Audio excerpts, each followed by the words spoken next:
It's the same format as what they will play on the Pro Tour, so it's probably good practice for Cross. Oh, one double 16. Oh, that's an incredible set of darts there from Cross. Hi, thanks ever so much for watching once again. This video is entitled Rob Cross Before He Was Famous, and I thought I wanted to shine a light on Rob Cross really, because he's had a very tough year, but on the dartboard and off of it, and whenever he loses, I can't help but notice, but he seems to get more stick than any other player on the tour. And I think we tend to forget just the incredible achievements that Rob has achieved over the years.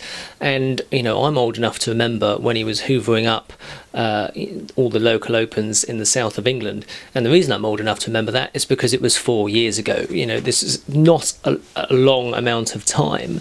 And he's just enjoyed such an incredible amount of success so quickly that he now is, you know, considered just sort of part of the furniture, and we just sort of expect him to, I think people sort of expect him just to perform at that very high level all the time, when in reality, you know, it's peaks and troughs. Even Michael van Gerwen is experiencing that at the moment. So I wanted to focus on 2016, and in particular it was the second darts video I ever produced, and it's got a lot of attention since then because of what he achieved within 18 months of actually being in that video. So let's have a look at that now.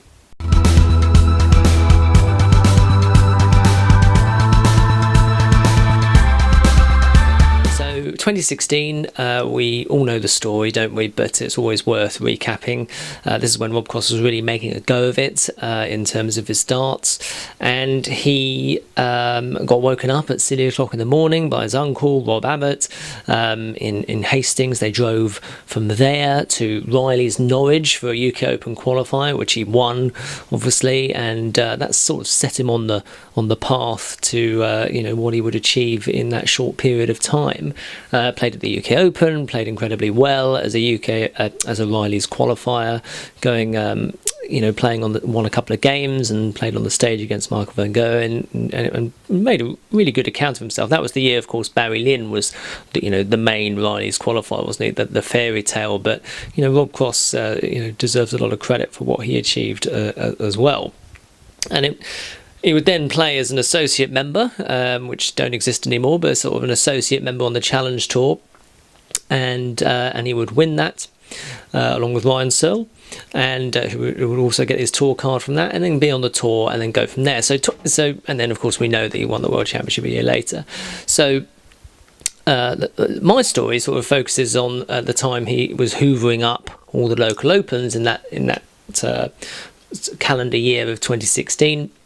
And this footage that you can see here, this was the second ever match that I ever filmed in a split screen, which is just absolutely bonkers. And it must be said, I will never have a video like this ever again. I didn't really know how YouTube worked, so I put it on my personal channel, and that's where it'll stay. And he came along to Bishopsford Road in Morden, and the first prize was £180, and you know, he'd won an open at the Circus Tavern the previous day. He then came to here and he smashed everyone, as you might imagine. He played with Rob Abbott in the pairs, and he was very good company all day actually, and played in the final against Steve Lovett. One of the most rewarding parts of doing that video was getting Steve Lovett some PR and some well-deserved media coverage, because again, you know, there are so many players in this country, you know, all around the world, of course, that don't do the tour and are just amazingly talented, and you know, put a pound note on, and you know, you can absolutely bet your bottom dollar that they're going to really pull out all the stops to do well. And you know, Steve Lovett is very much in that category. He's really, really talented, and these two would go toe to toe in the final. It's an amazing final, as you can see. You know, just a fantastic darts thrown, and a real clue as to what Rob Cross could produce. And you know, I remember, you know, Tom Pavitt coming over to, Tom Pavitt's a Surrey county player, so he came over to me and looked at the stats. I was putting the stats into my phone, as I tend to when I go to these events, and you know, he was averaging way over 100. Steve Lovett's averaging in the 90s. You know, just couldn't believe what we were seeing, and obviously he won the event, and you know, he won £180, which, you know, it's hard to get. You know, kudos to any darts organizer that can get a first prize. You know, that can raise any funds for money that's above money in, money out. It's really, really hard, isn't it? But, you know, it's just humorous in context of what he achieved a few, you know, within 18 months, really. So he went from there, and the sort of. I thought, oh yeah, he might make the top 64, I think, after a year on the tour, because we knew by that point he would be on the tour. Yeah, well, I guess we were right in that respect. And the addendum to this story, or the epilogue rather, is that it took me a while to produce the video, because these things take time. You know, we've got a full-time job, etc. Rob Cross actually texted me to say, oh, do you have that? Do you have that video? So I was, I'm going to produce it soon, but it'll be with you anyway.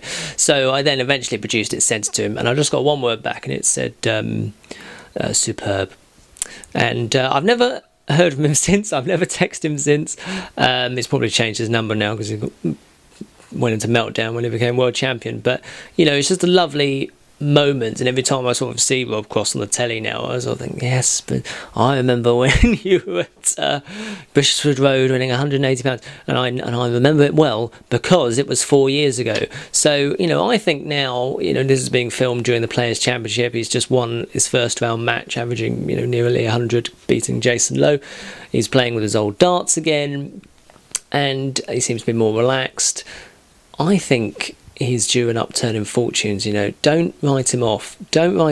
I think there's a lot more to come, and yeah, I think those that have written him off have done so too soon. But yeah, Rob Cross, watch this space. Thanks ever so much for watching. Once again, as always, do leave your comments in the chat below, and do subscribe if you want to see more content. Thanks so much.